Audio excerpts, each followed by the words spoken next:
Have you ever wondered how your brain sends signals or how batteries generate voltage?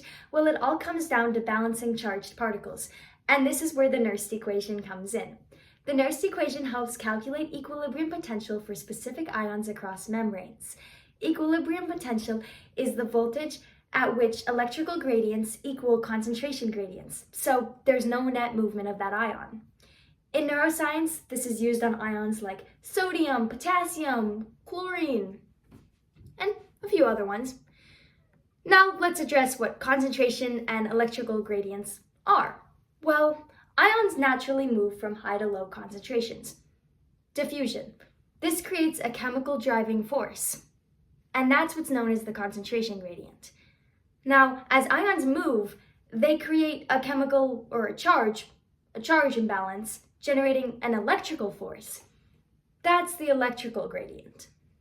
So, the Nernst equation finds the voltage at which these two forces balance out for a specific ion. Think of it like balancing a seesaw. The Nernst equation tells us the point where weights, or the ions, are perfectly balanced, or where the net movement is zero. Now let's look at the equation. It looks something like this. It can look intimidating, but I'll break it down for you. E is the equilibrium potential, or the voltage. EO is the standard potential, or the voltage under standard pressure. R is the universal gas constant. T is the temperature in Kelvin. Z is the ion charge. F is Faraday's constant. C out is concentration outside of the cell, and C in is concentration inside of the cell. Now, we can break it down further. We can simplify it for biological purposes. We can remove Faraday's constant and R because they're standard numbers. And we can assume that our temperature is going to be body temperature, so 37 degrees Celsius. Now we have a simplified equation that looks something like this. Now let's actually try using this equation. Let's calculate the equilibrium potential for potassium.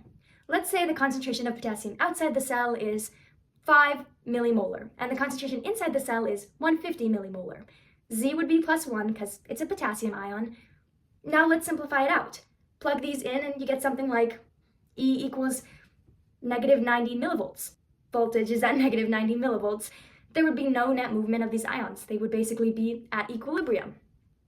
Nernst equation is important because it helps explain how ions like sodium and potassium drive electrical forces and send these chemical signals. It helps us help people with neurological disorders and advanced technology, like brain-machine interference.